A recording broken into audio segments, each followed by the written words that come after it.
மாயா Sandhya serial மே 11 நாளைக்கான எபிசோடுக்கான review தாங்க இந்த வீடியோவில் நம்ம இன்றைக்கி பார்க்க போகிறோம். எபிசோடை ஸ்டார்ட் பண்ணுறதுக்கு முன்னாடி இந்த வீடியோவை மறக்காமல் லைக் பண்ணிக்கோங்க, இந்த சேனலையும் மறக்காமல் சப்ஸ்கிரைப் பண்ணிக்கோங்க. உங்களுடைய ஒவ்வொரு லைக்ஸும் அடுத்த வீடியோ போடுறதுக்கு எனக்கு கொஞ்சம் இன்ட்ரெஸ்டிங்காகவும் மோட்டிவேஷனாகவும் இருக்கும். எபிசோட் எப்படி ஸ்டார்ட் ஆகுதுன்னா, ஜானகியை சமைக்கிறதுக்காக கிச்சனுக்குள்ளே போயிட்டு ரெடி பண்ணிக்கிட்டு இருக்காங்க. அப்போ அந்த இடத்துக்கு பத்மா, பார்வதி, சாரு 3 பேரும் வராங்க. அப்போ பத்மா சொல்கிறாங்க, சீக்கிரம் சொல்லு பார்வதி அப்படின்னு. அப்போ பார்வதி சொல்கிறாங்க, நீங்கள் சொல்லுங்கக்கா அப்படின்னு. அப்போ பத்மாவும் சரி அப்படின்னு சொல்லிட்டு நேராக ஜானகியை பார்த்து அக்கா அப்படின்னு சொல்ல, அப்போ நம்ம ஜானகி திரும்பி பார்க்குறாங்க, சொல்லு அப்படின்னு. அதுக்கு பத்மா சொல்கிறாங்க, என்ன பண்ணுறீங்க அப்படின்னு. அப்போ ஜானகி சொல்கிறாங்க, காலையில் எல்லோரும் சாப்பிடணும்ல, அதுக்காக எல்லாத்தையும் ரெடி பண்ணிக்கிட்டு இருக்கேன் அப்படின்னு. அப்போ பத்மா சொல்கிறாங்க, உங்களுக்கும் அண்ணனுக்கும் கொஞ்சம் பிரச்சனையாக இருக்குது, நீங்கள் சமைச்சிங்கன்னா அவர் சாப்பிட்றாரோ என்னமோ அப்படின்னு. இது கேட்டுட்டு ஜானகி யோசிக்கிறாங்க. அப்போ பார்வதி சொல்கிறாங்க, ஒருவேளை அவர் சாப்பிடாம போயிட்டா கஷ்டம் தானே, அதனால தான் நாங்கள் சமைக்கிறோமே அப்படின்னு. இது கேட்டுட்டு ஜானகியும் சரி நீங்கள் சமைங்க அப்படின்னு சொல்லிட்டு ஜானகி ரொம்ப சோகமாக ரூமை விட்டு வெளியில் வராங்க. அப்போ சாரு சொல்கிறாங்க, நான் சமைக்கிறேனே அப்படின்னு. அப்போ பார்வதி சொல்கிறாங்க, உனக்கு சமைக்க தெரியுமா அப்படின்னு. அப்போ சாரு சொல்கிறாங்க, நான் சூப்பராக சமைப்பேன் அப்படின்னு சொல்கிறாங்க. அப்போ பார்வதியும் பத்மாவும் சொல்கிறாங்க, சரி ஓகே நீ சின்ன சின்ன விஷயங்களை உனக்கு எடுத்து தரோம் அப்படின்னு. அப்போ சாருவும் சரி அப்படின்னு சொல்லிட்டு சமைக்க ஆரம்பிக்கிறாங்க. அப்போ சாரு சமைக்கிறாங்க, பார்வதி எல்லாத்தையுமே எடுத்து கொடுக்குறாங்க. அதுக்கப்புறமா 3 பேரும் சமைச்சு கொண்டாந்து டேபிளில் வைக்கிறாங்க. அப்போ நம்ம பார்வதி சொல்கிறாங்க, பரவாயில்லையே சூப்பராக சமைச்சிட்டேன் அப்படின்னு. அப்போ சாரு சொல்கிறாங்க, நான் வீட்டில் சமைக்கிறது தான் வேலை பண்ணுவேன், எங்கள் அப்பாவுக்கு நான் சமைக்கிறது ரொம்ப பிடிக்கும் அப்படின்னு சாரு சீன் போடுறாங்க. அந்த நேரம் பார்த்து நம்ம ரகுராம் சாப்பிட வராரு. கூடவே நம்ம ஜானகி பக்கத்தில் நிற்கிறாங்க. அப்போ நம்ம பத்மா தான் வந்து சாப்பாடு பரிமாறுறாங்க, சாருவும் சாப்பாடு பரிமாறுறாங்க. அப்போ பத்மா சொல்கிறாங்க, சாரு பார்த்து பார்த்து சமைச்சிருக்கா அப்படின்னு. இது கேட்டுட்டு ராகவனும் அப்படியா அப்படின்னு சொல்கிறாங்க. அப்போ நம்ம பார்வதி சொல்கிறாங்க, சின்ன சின்ன விஷயங்களை கற்றுக்கணும்ல, அதனால தான் அவள் இப்போவே சமைக்க ஆரம்பிச்சிட்டா அப்படின்னு. இதை கேட்டுட்டு ரகுராமும் சூப்பர் அப்படின்னு சொல்லிட்டு சாப்பாடு பரிமாறுறாங்க. இன்னொரு பக்கம் ஜானகி அதை பார்த்துக்கிட்டு இருக்காங்க. அப்போ நம்ம ரகுராம் ஒரு வாய் சாப்பாடு எடுத்து சாப்பிட்டுட்டு டக்குன்னு போட்டுட்டு அந்த இடத்துலேருந்து கிளம்புறாரு, எனக்கு பசிக்கலை அப்படின்னு. அப்போ பத்மா கேட்குறாங்க, அண்ணா என்னாச்சு அப்படின்னு. அப்போ ரகுராம் சொல்கிறாரு, இல்லை எனக்கு பசிக்கலை, நான் லேட்டாக வந்து சாப்பிட்றேன் அப்படின்னு சொல்லிட்டு போகிறாரு.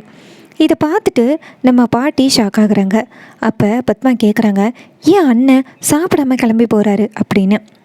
அப்போ நம்ம பாட்டி சொல்கிறாங்க, ஒருவேளை அந்த ஜானகி பக்கத்தில் வந்து நின்றுத்தனால சாப்பாடு வேணாம்னு போகிறாரோ என்னமோ அப்படின்னு. அப்போ ஜானகி ஃபீல் பண்ணுறாங்க.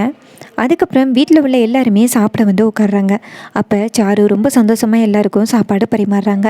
அப்போ மணி சொல்கிறாரு, ஏன் அண்ணன் சாப்பிடல, கிளம்பி போயிட்டாரு அப்படின்னு. அப்போ பாட்டி சொல்கிறாங்க, ஒருவேளை அந்த ஜானகி பக்கத்தில் இருந்ததுனால தான் சாப்பிடாம போயிட்டார் போல் அப்படின்னு. அப்போ மணி சொல்கிறாரு, ஒருவேளை சாப்பாடில் கூட குறை இருக்கலாம்ல அப்படின்னு. இது கேட்டுட்டு பாட்டி சொல்கிறாங்க, ஃபஸ்ட்டு சாப்பிடுங்க அப்படின்னு. அப்போ எல்லாருக்கும் சாப்பாடு பரிமாறினதோட எல்லாருமே சாப்பிட்டு பார்க்குறாங்க, சாப்பாடு ஒரு மகா மட்டமாக இருக்குது. அப்போ எல்லாருமே துப்புறாங்க. அப்போ மணி சொல்கிறாரு, ஐயோ இந்த மாதிரி கேவல மாதிரி ஒரு சாப்பாட்டை நான் இது வரைக்கும் சாப்பிட்டதே கிடையாது, என்ன உரப்பு, யார் சமைச்சது அப்படின்னு கேட்க. அப்போ சாரு, பத்மா, பார்வதி 3 பேருமே திருன்னு முழிக்கிறாங்க. அப்போ சிவா கேட்குறாரு, ஒழுங்காக சொல்லுங்கள் யார் சமைச்சது அப்படின்னு. அப்போ பத்மா சொல்கிறாங்க, என்னங்க இந்த சாப்பாடு பக்கத்து ஹோட்டல்லேருந்து வாங்கிட்டு வந்தது அப்படின்னு. அப்போ மணி சொல்கிறாரு, பக்கத்து ஹோட்டல்லேருந்தெல்லாம் இல்லை, இதுங்க தான் சமைச்சிருக்குங்க, சமைச்சிட்டு இப்படி போய் சொல்லுதுங்க அப்படின்னு. அப்போ நம்ம பார்வதி சொல்கிறாங்க, இங்கே பாருங்கள் நாங்கள் ஒன்றும் சமைக்கலை அப்படின்னு. அப்போ மணி சொல்கிறாரு, யாரை சமைச்சாங்களோ அவங்களுக்கு தங்க வளையல்லாம் போடக்கூடாது, காப்பு தான் போடணும் அப்படின்னு. இதை கேட்டுட்டு சாரு ஷாக் ஆகுறாங்க. அப்போ மணி யாருமே சாப்பிடாம அந்த இடத்துலேருந்து கிளம்பி போகிறாங்க. அப்போ இதை பார்த்துட்டு நம்ம சாரு ஷாக் ஆகுறாங்க. சாப்பாடு ரொம்ப கேவலமாக இருக்கிறத பார்த்துட்டு ஜானகி ரொம்ப ஃபீல் பண்ணுறாங்க.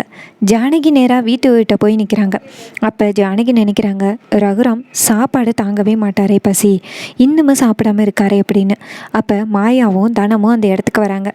அப்போ ஜானகி சொல்கிறாங்க, என்னாச்சு நீங்கள் 2 பேரும் தூங்கலையா அப்படின்னு.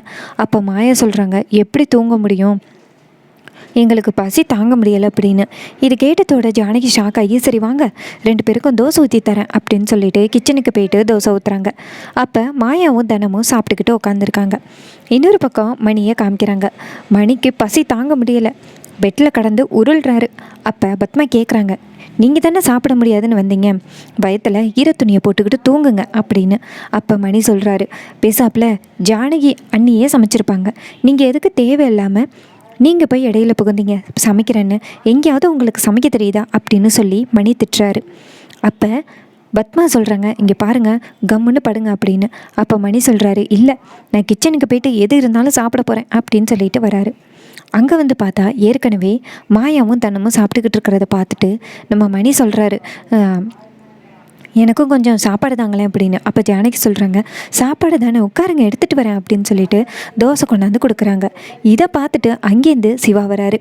சிவா வந்து உட்காந்து எனக்கும் சாப்பாடு கொடுங்க அப்படின்னு சொல்ல, அப்போ ஜானகி சொல்கிறாங்க, இந்த எடுத்துகிட்டு வரேன் அப்படின்னு. அப்போ பாட்டி வந்து சொல்கிறாங்க, இது வரைக்கும் பசி கொடுமையே எனக்கு தெரியலை, ஆனால் இன்றைக்கி தான் பசின்னா என்னன்னு புரிஞ்சுக்கிட்டேன் அப்படின்னு சொல்லிட்டு எனக்கு 2 தோசை எடுத்துகிட்டு வா அப்படின்னு சொல்ல ஜானகி தோசை எடுத்து கொண்டாந்து கொடுக்குறாங்க. அடுத்ததான் நம்ம சீனு வராரு. சீனுவுக்கும் தோசை கொடுக்குறாங்க. அந்த நேரம் பார்த்து சீனு சொல்கிறாரு, நம்மளை மாதிரியே 3 டிக்கெட் வெயிட் பண்ணிக்கிட்டு இருக்கு சாப்பாடு இல்லாமல் அப்படின்னு. அப்போ மணி சொல்கிறாரு, என்ன இருந்தாலும் இப்போ சாப்பாடு கிடைக்காது, நம்ம எல்லாரும் சாப்பிட்டுட்டு முடிப்போம், அதுக்கப்புறம் மாவு இருந்தால் ஊற்றி கொடுத்துக்கலாம் அப்படின்னு. அப்போ ஜானகி சொல்கிறாங்க, எல்லாரும் சாப்பிட்றதுக்கு சாப்பாடு இருக்குது அப்படின்னு. அப்போ மணி சொல்கிறாரு, என்ன இருந்தாலும் நம்ம சாப்பிட்டு முடித்த பிறகு தான் அதுகளுக்கு சாப்பாடு, அதுகளால தான் நான் இன்றைக்கி சாப்பிடாம இருக்கேன் அப்படின்னு. அந்த நேரம் பார்த்து ரகுராம் அந்த பக்கம் வராரு. அப்போ ஜானகி நேராக ரகுராமை பார்த்து, என்னங்க நீங்களும் 2 தோசை சாப்பிடுங்களேன் அப்படின்னு. அப்போ ரகுராம் சொல்கிறாரு, இல்லை எனக்கு வேணாம் பசிக்கலை அப்படின்னு சொல்லிட்டு போகிறாரு. இதை பார்த்துட்டு நம்ம ஜானகி ஃபீல் பண்ணுறாங்க. அப்போ மாயா வந்து ஜானகிட்ட சொல்கிறாங்க, இங்கே பாருங்கள் பெரியப்பா பசி தாங்க மாட்டார், கண்டிப்பாக சாப்பிட வருவார் அப்படின்னு. அதுக்கப்புறமா சீனை சிப் பண்ணி நம்ம ஜானகியை காமிக்கிறாங்க. ஜானகி கோவிலில் நேர்த்தி கடன் பண்ணுறாங்க, அதாவது அங்க பிரதர்ஷனம் பண்ணுறாங்க. பண்ணி முடிச்சுட்டு நேராக சாமி கும்பிட்றாங்க. அந்த நேரம் பார்த்து ரகுராம் அதே கோயிலுக்கு வராரு.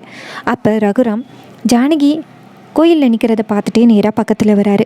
அப்போ பூசாரி சொல்கிறாரு, இந்த மாதிரி நேரத்தில் எதுக்கு இந்த மாதிரி கஷ்டமான நேர்த்தி கடன்லாம் பண்ணுறீங்க அப்படின்னு. அப்போ ஜானகி சொல்கிறாங்க, எல்லாமே நான் செஞ்ச தப்புனால தான், ஒரு தண்டனை தான் அப்படின்னு. அப்போ பூசாரி சொல்கிறாரு, சரி இந்த மாதிரியெல்லாம் இதுக்கப்புறம் பண்ணாதீங்க அப்படின்னு சொல்லிட்டு, யார் பேருக்கு அர்ச்சனை அப்படின்னு கேட்க அப்போ ஜானகி பார்க்குறாங்க. அப்போ பூசாரி சொல்கிறாரு, வேறு யாருக்கு பண்ணுவீங்க, உங்கள் புருஷனுக்கு தானே, பேஷா பண்ணிடலாம் அப்படின்னு சொல்லிட்டு அங்கே சாமிக்கு அர்ச்சனை பண்ணுறாரு. அதோட நாளைக்கான எபிசோடை செம்ம இன்ட்ரெஸ்டிங்காக ஃபினிஷ் பண்ணியிருக்காங்க. இதே மாதிரி இனிமேல் அப்டேட்ஸ் வேணும்னா இந்த சேனலை சப்ஸ்கிரைப் பண்ணிக்கோங்க. இது வரைக்கும் இந்த வீடியோவை பார்த்த உங்கள் எல்லாருக்குமே ரொம்ப நன்றி. அடுத்த வீடியோவில் பார்க்கலாம்.